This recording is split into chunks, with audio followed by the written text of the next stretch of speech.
After studying this module, you shall be able to learn about the meanings and different types of dementia, learn the criteria of clinical diagnosis of Alzheimer's disease, learn about the major brain areas and their pathology as well as neurotransmitters involved in Alzheimer's disease, learn about the neuropsychological symptoms of Alzheimer's disease, learn about the treatment and prognosis of the disease.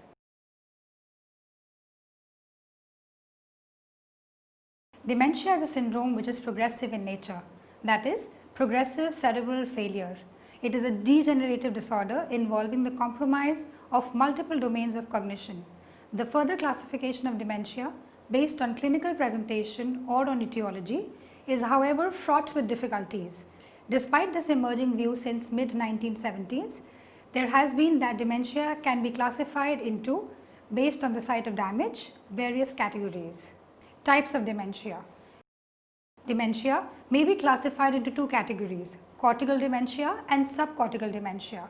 In cortical dementia, grey matter deteriorates cortical abilities, can be categorized as subserving instrumental functions such as language, perception, memory and calculation. Memory impairment is characterized by greater deficit of encoding and storage of new material. In cortical dementia, senile plaques and neurofibrillary tangles populate the cortex and there is generalized cortical atrophy, especially of the frontal and temporal lobes. The neuronal degeneration affecting particularly outer three layers.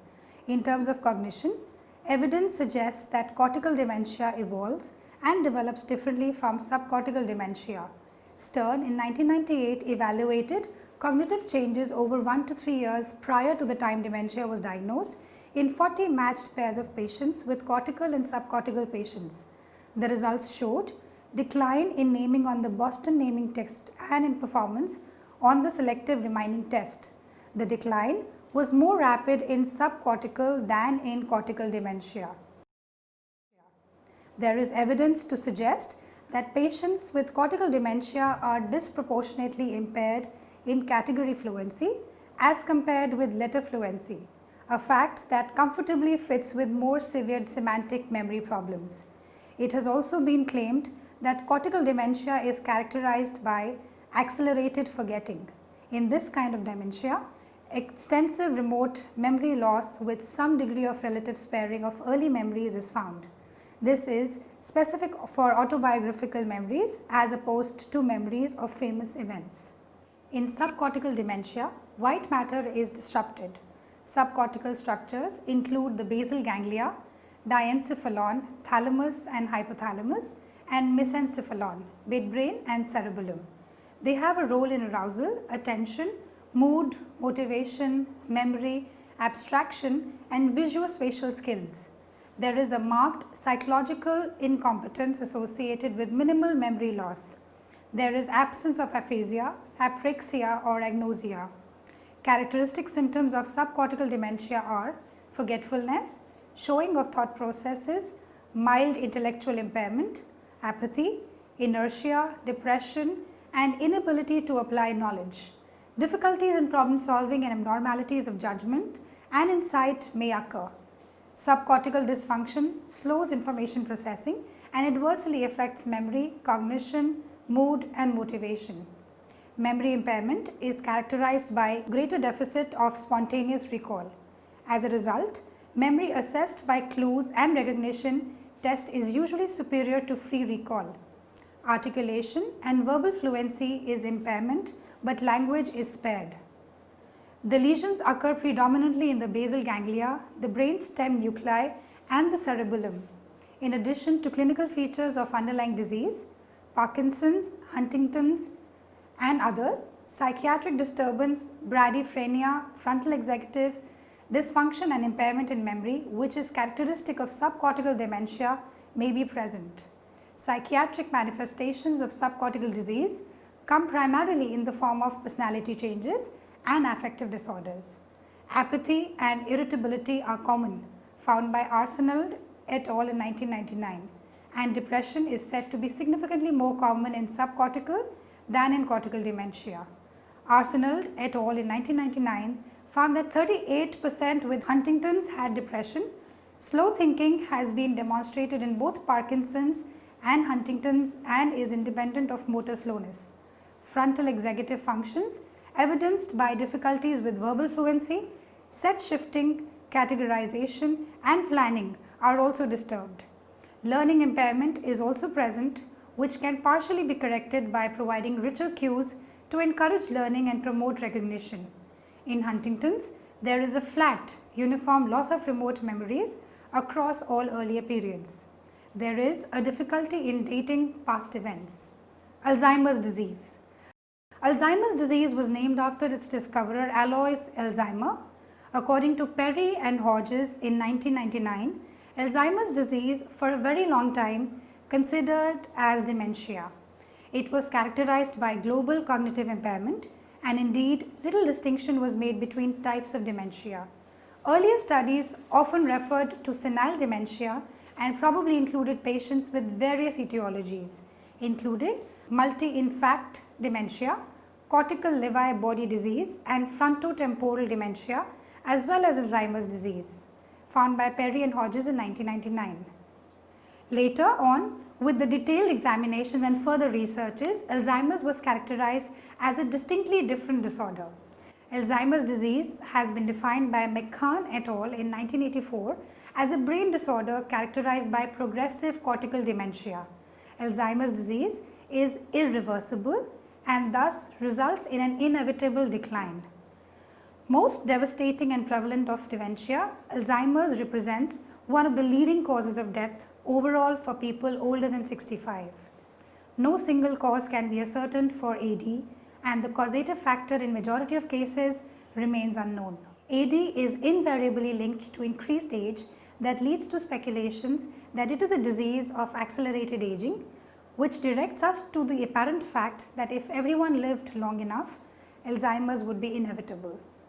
According to Sheshadari et al. In 1997, over a lifetime, women are about twice as likely to experience development of dementia or AD as men. This may be partly be accounted for the fact that women have a longer life expectancy, found by Mayo 2003. People who are more educated appear less likely to develop AD, probably because larger cognitive reserves act as a buffer against this neuropathology. McCann et al. In 1984, in their paper on clinical diagnosis of Alzheimer's disease, report of the NINCDS ADRDA work group under the auspices of Department of Health and Human Services Task Force on Alzheimer's disease, reported the criteria for clinical diagnosis of Alzheimer's disease. National Institute of Neurological and Communicative Disorders and Stroke and the Alzheimer's Disease and Related Disorders Association established work groups on the diagnosis of Alzheimer's disease and came up with the criteria which has been provided below in the table. McCann et al. In 1984 also provided a cautionary note stating that because knowledge about the disease is still insufficient and incomplete, these criteria cannot be considered to be fully operational. Though these criteria are compatible with definitions in the current Diagnostic and Statistical Manual of Mental Disorders 3, as DSM-3 was used when these criteria were established, and in the International Classification of Disease, these criteria must be regarded as tentative and subject to change. Criteria for clinical diagnosis of Alzheimer's disease given by McCann et al. In 1984. The criteria for clinical diagnosis of probable Alzheimer's disease include dementia established by clinical examinations and documented by the mini mental test, blessed dementia scale, or some similar examination and confirmed by neuropsychological tests, deficits in 2 or more areas of cognition, progressive worsening of memory and other cognitive functions, no disturbance of consciousness, onset between the ages of 40 and 90, most often after the age of 65, and absence of systematic disorders or other brain diseases that in and of themselves could account for the progressive deficits in memory and cognition. 2. The diagnosis of probable Alzheimer's disease is supported by progressive deterioration of specific cognitive functions such as language, aphasia, motor skills, apraxia, and perception, agnosia, impaired activities of daily living, and altered patterns of behavior. Family history of similar disorders, particularly if confirmed neuropathologically, and laboratory results of normal lumbar puncture as evaluated by standard techniques, normal patterns of non-specific changes in EEG such as increased slow wave activity, and evidence of cerebral atrophy on CT with progression documented by serial observation. 3. Other clinical features consistent with the diagnosis of probable Alzheimer's disease after exclusion of causes of dementia other than Alzheimer's disease include plateaus in the course of progression of illness, associated symptoms of depression, insomnia, incontinence, delusions, illusions, hallucinations, catastrophic verbal, emotional or physical outbursts, sexual disorders, and weight loss. Other neurological abnormalities in some patients, especially with more advanced disease and including motor signs such as increased muscle tone, myoclonus or gait disorder, seizures in advanced disease, and CT normal for age. Features that make the diagnosis of probable Alzheimer's disease uncertain or unlikely include sudden apoplectic onset, focal neurological findings such as hemiparesis, sensory loss, visual field deficit, and incoordination early in the course of the illness, and seizures of gait disturbances at the onset or very early in the course of the illness. 5. Clinical diagnosis of possible Alzheimer's disease may be made on the basis of dementia syndrome in the absence of other neurological, psychiatric or systemic disorders sufficient to cause dementia and in the presence of variations in the onset, in the presentation or in the clinical course, may be made in the presence of second systemic or brain disorder sufficient to produce dementia, which is not considered to be the cause of dementia and should be used in research studies when a single gradually progressive severe cognitive deficit is identified in the absence of other identifiable causes. 6. Criteria for diagnosis of definite Alzheimer's disease are the clinical criteria for probable Alzheimer's disease and histopathologic evidence obtained from a biopsy or an autopsy. Major brain areas affected by Alzheimer's disease. Pathophysiology of AD are marked by two interesting facts. First, that specific regions are targeted by the disease, and second, huge neuronal loss and atrophy is suffered by the targeted structures. The AD, being a cortical dementia, affects major areas of the cerebral cortex. It significantly affects major subcortical limbic system structures also, such as the hippocampus and amygdala. Pathologic changes can be seen in the cortical tempoparietal association areas and the subcortical limbic cortexes to a large extent, as the disease specifically is responsible for destroying the major pathways to and from the hippocampus, cutting off direct connections to association cortices. Cortical atrophy has been ascertained by the gross post-mortem inspection of the brain. Along with the atrophy in the frontal, temporal and parietal cortices, thinning of the gyri and widening of the sulci can also be noticed. Massive cell loss can be observed in parietal and temporal cortices, the hippocampus and the structures leading to it, entorhinal cortex and the performant neural path, the amygdala, the specific nuclei of the thalamus, sparing the primary motor and sensory areas, tactile, auditory, visual, and the basal ganglia. Implications of the deficit can be seen in certain areas of the frontal lobe, such as the nucleus basalis, minor and the olfactory areas. This tells us that in Alzheimer's, more basic sensory and motor abilities are left untouched, while structures corresponding to the areas of higher cognitive functioning and memory are severely affected. Histologic markers. Alzheimer's in 1907 and 1987 identified two neuropathological findings regarding Alzheimer's disease: neurofibrillary tangles and neuritic or senile plaques, which are considered the primary markers of the disease. According to Zillmer et al. In 2008, neurofibrillary tangles resemble entwined and twisted pairs of ropes within the cytoplasm of swollen cell bodies.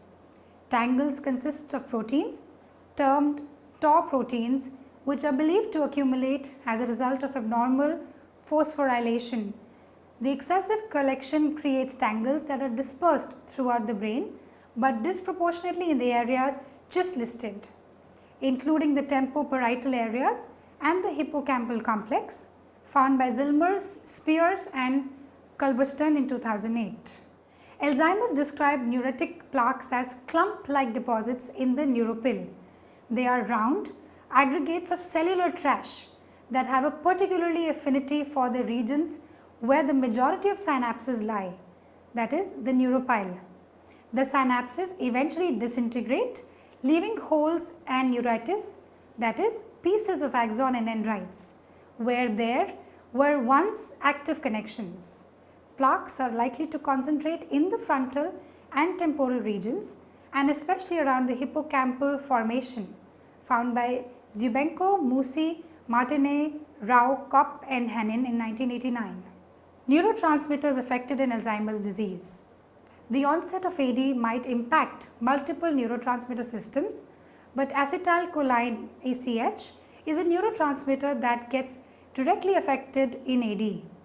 Acetylcholine is synthesized in a group of neurons called the basal forebrain cholinergic complex BFCC, which is subcortical component of the limbic system and a major source of choline for the hippocampus and cortex. Acetylcholine plays a very important role in memory and has been reported by researchers. Drachman in 1977 demonstrated that blockage of receptors causes memory loss even in young adults. In AD, the devastation of the BFCC neurons profoundly depresses brain levels of the ACH, perhaps as much as 60 to 90%, found by Terry and Davis in 1980, Bowen, Benton, Spillane, Smith and Allen in 1982. Other neurotransmitters that are involved in Alzheimer's disease are one way or the other are catecholamines, the amino acids, the glutamate and the neuropeptides, somatostatin and corticotropin. Neuropsychological symptoms of the Alzheimer's disease. The clinical presentations of patients with AD can vary, but many share similar patterns. Memory and fluent anomic aphasia are two of the most evident and consistent deficits across patients with AD. Below is a description of the neuropsychological and behavioral symptoms and signs in AD. Memory. Memory gets profoundly impaired in Alzheimer's disease. New declarative learning problems at levels of encoding, storage, retrieval and retention over time are usually significant. The AD leads to deterioration of the faculties and structures of the brain that hold previously learned semantic knowledge in an organized and well-associated framework, as a result of which short-term memory span gets affected and vital information related to one's life like names of family members, family stories, etc. start to evade the memory. According to Zillmer et al. In 2008, the only type of learning that appears to be persistent lies outside the corticolimbic system with certain types of non-declarative learning. Declarative memory can be divided into episodic and semantic memory. People with senile dementia of Alzheimer's disease, that is SDAT, have problems in both. They show marked impairment on both verbal and visual learning tasks. There is greater impairment in encoding and consolidation. Since encoding and consolidation gets impaired, retrieval also gets adversely affected, as retrieval depends on proper encoding and consolidation of the information. As suggested by neuropsychologists, semantic clustering, which is the ability to organize new information semantically as they are attempting to learn, it also seems to be absent in patients with cortical dementia. Thus, if presented with word lists that have inherent semantic categories such as fruits, vegetables, etc., most people learn and recall information within semantic categories, clustering the information together. Instead of semantic clustering, patients with Alzheimer's can be seen showing serial ordering of primacy and recency effect. Language and speech. Language and speech difficulties are associated to be a great extent with AD. In AD, as the disease progresses, the aphasia also gets worsened in both degree and type. Anomic aphasia, which is characterized by word finding and naming difficulties, marks the initial stages of the disease. As exemplified by Hodges et al. In 1991, a patient with AD is more likely to say tool for hammer or some type of musical instrument for harmonica, indicate that he or she recognizes the semantic category but can retrieve only the general category or the wrong exemplar for the same category. As dementia progresses, comprehensive problems begin to appear, followed by problems in repeating information, and lastly, declining into a global aphasia.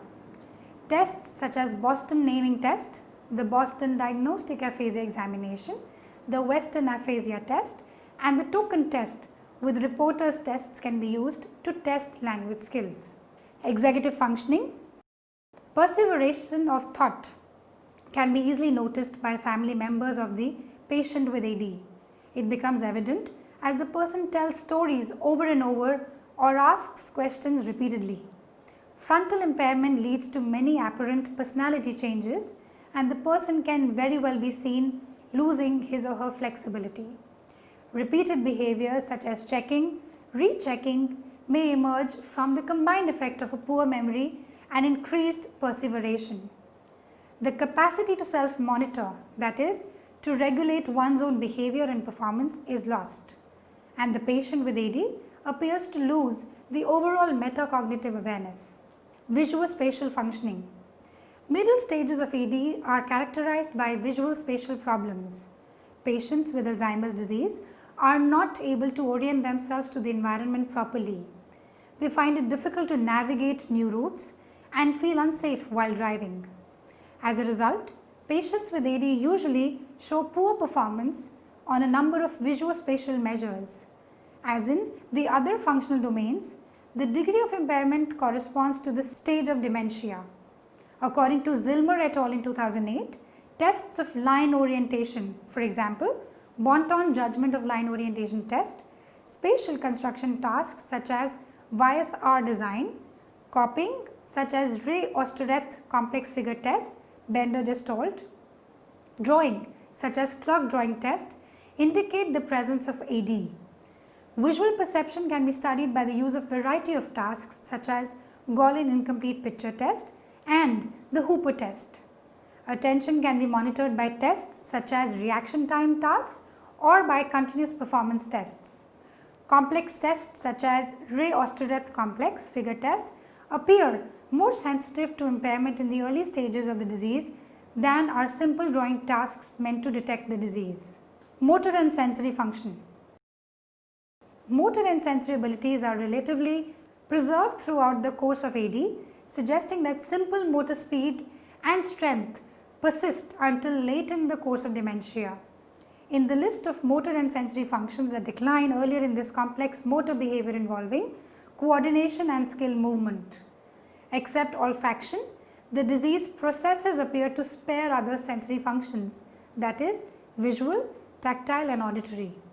Olfaction is the only primary sensory area affected. Sense of smell is compromised even in the mild early stages of the disease. Many patients with AD report visual disturbances such as difficulty in reading, interpreting pictures and recognizing familiar people.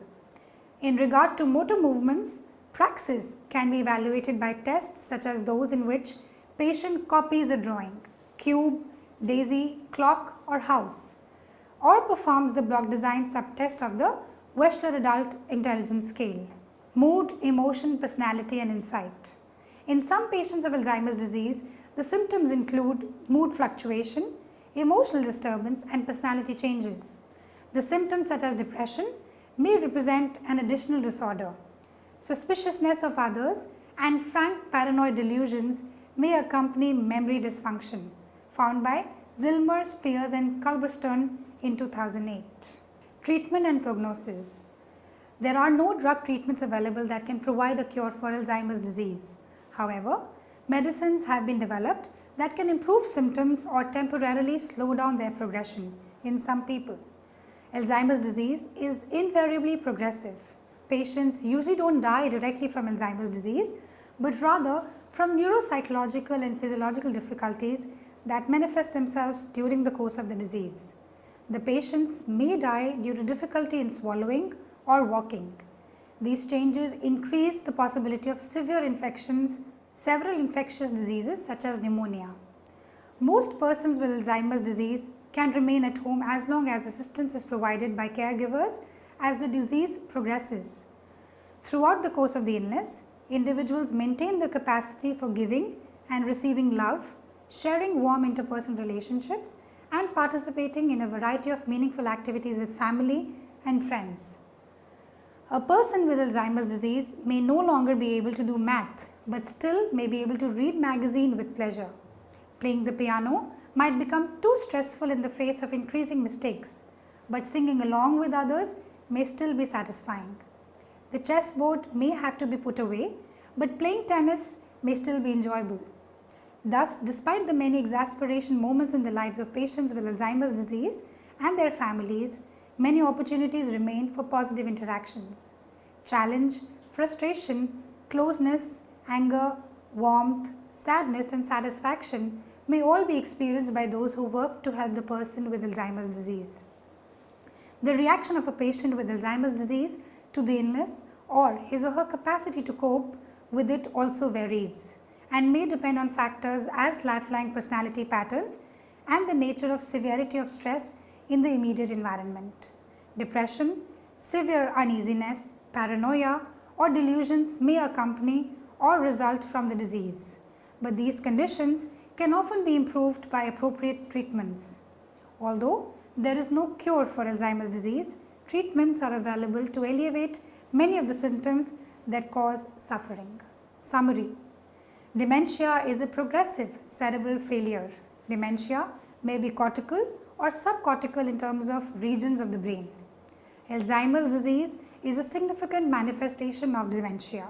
This is a disorder related to the dysfunction of the production and utilization of the amyloid proteins which block the synaptic pathways in various regions of the brain.